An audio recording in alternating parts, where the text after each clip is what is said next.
रविवार की सुबह एक बुरी खबर आती है, जिस खबर में यह बताया जाता है कि 92 साल की उम्र में लता मंगेशकर अब इस दुनिया में नहीं रही और इस तरह भारत ने एक अपना रत्न खो दिया। उनकी निधन की खबर पाकर हर तरफ मायूसी हमें देखने को मिली। बॉलीवुड इंडस्ट्री पूरी तरह शोक में डूब गई। वहीं आम जनता से लेकर दिग्गज लोगों ने भी उन्हें अपनी श्रद्धांजलि भेंट की। हालांकि कई दिनों से लता मंगेशकर काफी ज्यादा बीमार थी और कोविड-19 पॉजिटिव होने के बाद उन्हें आईसीयू में भर्ती कराना पड़ा था। लेकिन ये हर कोई जानता था कि अब वो अधिक दिन हमारे बीच में नहीं रह पाएंगी, पर उनको लेकर ऐसा भी मोह था कि कोई भी इसे मानने के लिए तैयार नहीं था और वो दिन भी आ गया। 92 साल की उम्र में भी गायन के प्रति उनका ये समर्पण ही बताता है कि जितना चाहने वाले उनके जाने से दुखी हैं, उससे कहीं ज्यादा लता मंगेशकर कोई संसार को छोड़ते हुए दुखी हुए होंगे, और हो भी क्यों ना। अपने गायकी के दम पर लता मंगेशकर ने जो भारतीयों का सर इतना ज्यादा ऊंचा किया, वो आज हमारे बीच में नहीं है। इस बात को लेकर हर तरफ मायूसी देखने को मिली, क्योंकि उन्होंने एक ऐसा रिकॉर्ड कायम करके रखा हुआ था जो शायद ही कोई तोड़ सकता है। दुनिया भर की करीब 36 भाषाओं में करीब 30,000 से ज्यादा उन्होंने गाने गाए, और इस बात से आप उनकी शख्सियत का अंदाजा लगा सकते हैं। निजी जीवन की बात करें तो लता मंगेशकर को हमेशा से ही सादा जीवन ही पसंद था। वो 5 भाई बहनों में सबसे बड़ी थी।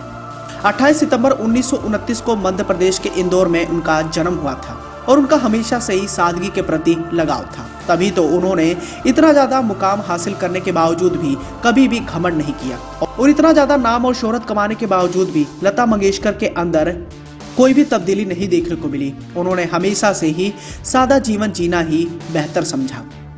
आपने भी कई सारी तस्वीरों में लता मंगेशकर को सफेद साड़ी में जरूर देखा होगा, और इनके सादे जीवन को दर्शाता भी है। लेकिन जब इस बारे में सवाल पूछा गया कि आप सफेद साड़ी क्यों पहनती हैं, तो इसके जवाब में उन्होंने कहा था, मुझे ये सफेद बचपन से पसंद है। मैं जब छोटी भी थी तब मैं घाघरा चोली पहनती थी, वो भी सफेद ही पहना करती थी।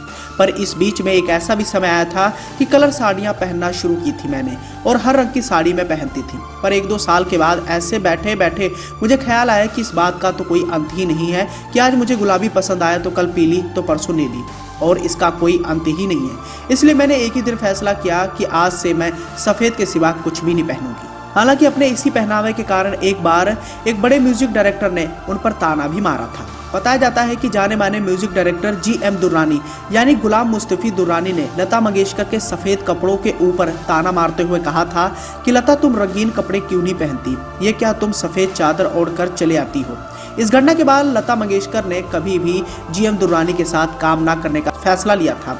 उस वक्त लता मंगेशकर का यह फैसला काफी रिस्की था, क्योंकि GM दुर्रानी उस वक्त के बड़े सिंगर में से एक थे, और लता मंगेशकर ने उनके साथ कभी भी काम ना करने का फैसला किया था, क्योंकि उन्होंने अभी हाल ही में अपने करियर की शुरुआत की थी। लेकिन फिर भी लता मंगेशकर अपने फैसले पर अड़ी रहीं और हजारों ऐसे गाने दिए जो आज भी दुनिया अपने सीने से लगाए बैठी है। आज भले ही वो हमारे बीच में नहीं है, लेकिन उनकी गायकी को सुनने के बाद आज भी उन्हें लोग याद कर रहे हैं।